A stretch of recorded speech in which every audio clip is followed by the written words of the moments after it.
Mr. President, the brave people of Ukraine, and that's not hyperbole, the people of Ukraine have shown enormous bravery. President Biden greenlit another $325 million military aid package to Ukraine.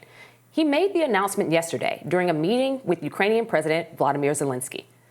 The new security assistance includes air defense capabilities, cluster munitions, anti-tank weapons, and other equipment. Zelensky's second trip to Washington comes as Biden approves a fourth round of aid to the war-torn nation in 6 weeks, which may be a tough sell on Capitol Hill. Take a look. Are you confident that Congress is going to support your efforts to get this supplemental aid? Did you get any assurances? I'm counting on the good judgment of the United States Congress. There's no alternative. Thank you. Currently, Congress is gridlocked to pass a bill to avert a shutdown, in part because a faction of conservatives in the House oppose providing additional aid to Ukraine. $325 million is actually kind of a small package in comparison to the amount that we've sent already. But I'm not surprised to see this fight among Republicans. Obviously, the conservative faction has been, I think, skeptical of Ukraine aid from pretty much the very beginning. And we do see a growing percentage of Americans starting to have not so warm and fuzzy feelings about how much money we're sending for the war effort. I think there's an argument to be made that, of course, we want Ukraine to get the better deal out of this war. We want them to end up in a better state than the Russians do. But I think my problem with the amount of aid that we're sending is, according to military officials and former generals that we've talked to, even on this program, what we hear is that there, one, isn't a clear goal for victory, and two, there isn't really an amount of money that's going to tip Ukraine over the edge, so to speak, in a way that they can actually come out of this completely victorious. There's going to have to be a moment where both sides sit down and try to reach some agreement to end this conflict and to end the bloodshed. And so are we sending money because it makes us feel good, or is there actually a tangible benefit that we're getting from it? And I hope that Congress is able to have that discussion before heading in to whatever continuing resolution or other agreement they have to avert this shutdown. Yeah, I think that there are multiple things at play here. First and foremost, the Freedom Caucus is very, very extreme in its views of what they want to get passed and don't have the numbers to do so.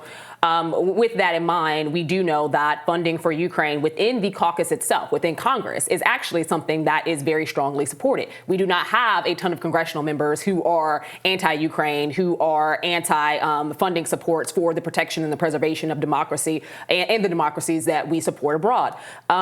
But what we do have here is a growing American sentiment, to your point, of wanting to not only end funding, but I also think one in which where the conversation around the protection of democracy isn't one that sails. And I think part of that is because we've seen billions of dollars that was funneled into Afghanistan, and we saw how that basically was the war to end all wars in terms of never ending over decades. And many in the American public say, what do we have to show for it? In addition to that, we have seen, bloated military budgets, bloated defense budgets over the course of time, where Americans, quite frankly, have a hard time paying their bills. We're seeing, rents increase. We're seeing the cost of food increase, the cost of living broadly, childcare costs. And at the end of the day, you have people who are asking basically our government, what have you done for me lately? Right. They're having a hard time keeping their heads above water, and they're watching monies go out to a nation that many would not be able to find on a map. So I think that there is an argument that many across the political spectrum, we're talking about everyday Americans, whether they vote blue, vote red, or anywhere in between,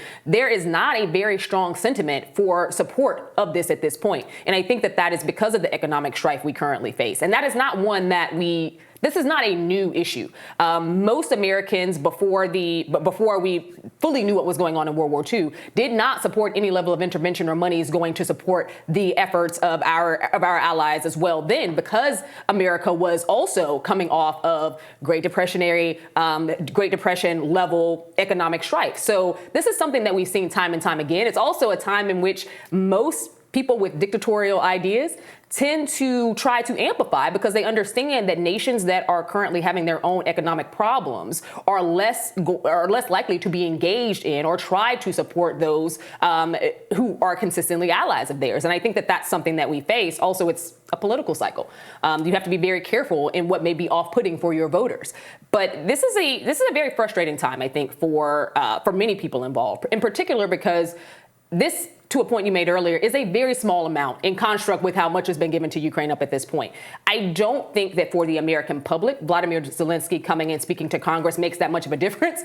It does for congressional leaders. And I don't know how you juxtapose what people are feeling at home versus what is within our best national security interest abroad, and the protection and continuation of democracies and strengthening them when you have so many people who feel as though your priorities should be right here. Yeah, exactly. And I think that people are not approaching this from a we don't care what happens to Ukraine or we're anti-Ukraine, but more in the sense of what tangible benefit are we getting with additional aid? Are we going to conceivably push Ukraine that much further when they're heading into the negotiating table such that they get a better outcome? Like, what are the actual goals that we're trying to accomplish here? And so far, those haven't really been articulated. To be fair, not all of them can be because of national security concerns. But I think if people had a clearer picture of, okay, so our military officials say that if we give X amount of money, then when Ukraine goes to the negotiating table, they're more likely to have this section of Crimea or something that they can get back from Russia, something to that effect. And instead, everything that I've heard and everything that's been reported is they're kind of at a stalemate and both sides are taking a lot of casualties. Eventually, we're going to have to sit down and have a negotiation. And there was a previous attempt at negotiation from the Russian side a few months ago that was sort of unilaterally rejected from the United States. And so that's an added frustration for people who are watching this as well. And especially when we have this historic UAW strike, we have working class Americans feeling the brunt of the economic issues in our country. They're also the same people who volunteered, both them, their parents, and now their sons, to join the military in the aftermath of what happened on 9/11 and saw that they were the ones who were sacrificing their life for the dream of democracy that couldn't happen in these countries in the Middle East. And so to ask them now to maybe not sacrifice their lives, but sacrifice their taxpayer money for another conflict that they don't see an end to is really disturbing to them. I think you're right. There is a narrative issue around storytelling and developing out why our support is necessary. And I don't think that the people who are engaged in this conversation do a very good job of it. But the other part is the failures of the post 9/11 diplomacy efforts, the post 9/11 efforts that went into contractors and basically throwing money down a hole that we, watched for decades happen, frustrated a lot of Americans. And I think to a certain extent, pushed them to a side of semi-isolationism, not for isolationism's sake, but because they unfortunately got to see just how poorly funds were mismanaged during that time frame, but also there was no win. And I think that sometimes it's hard to determine what a win actually looks like, and it's a lot easier to get in a war than it is to get out of one. Mm-hmm. And this one shows no signs of ending anytime too soon. We could be engaged in this. The fight between Ukraine and Russia, we could be engaged in this for 10 years. We could be engaged in this beyond that length of time. It is literally something that I think, because there is no clear when this thing could end and what a success would actually look like, you don't have a lot of Americans who are just willing to, check off a box here and say this is a necessity for the American foreign policy to even be engaged in. That definitely scares people, the potential length of this conflict, and then to see every fiscal quarter another $10 billion going out the door, and then you hear from the Pentagon that they magically had an accounting error that unveiled another $10 billion that could go to funding or sending weapons to Ukraine. It feels like a redux of the previous failures of the military-industrial complex. I think I agree with that. It's tough because we want to make sure that democracies are supported. We want to make sure that our democracy stands. Hell, we have a hard enough time, flailing between democracy and autocracy right here in the United States.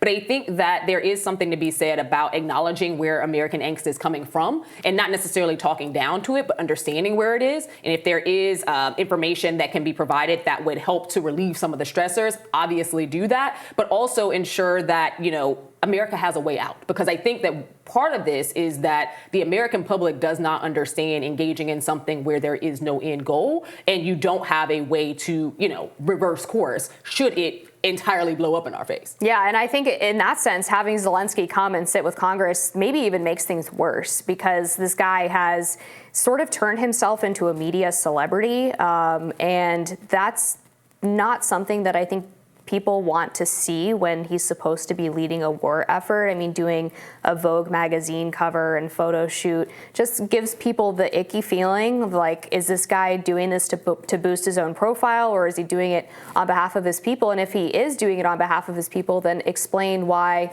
the Vogue cover is necessary. Explain why you have to make all of these trips to Congress when you already have a Congress that wants to fund Ukraine for the most part, because he's not going to come over here and change a Freedom Caucus member's mind, right? So should you be back in your country trying to boost morale among your troops, et cetera? I don't think that his visit particularly helped the perception of Americans who are really feeling that squeeze and seeing their money being sent overseas and having a serious problem with that. We're going to have to take a break. We'll be back with more Rising after this.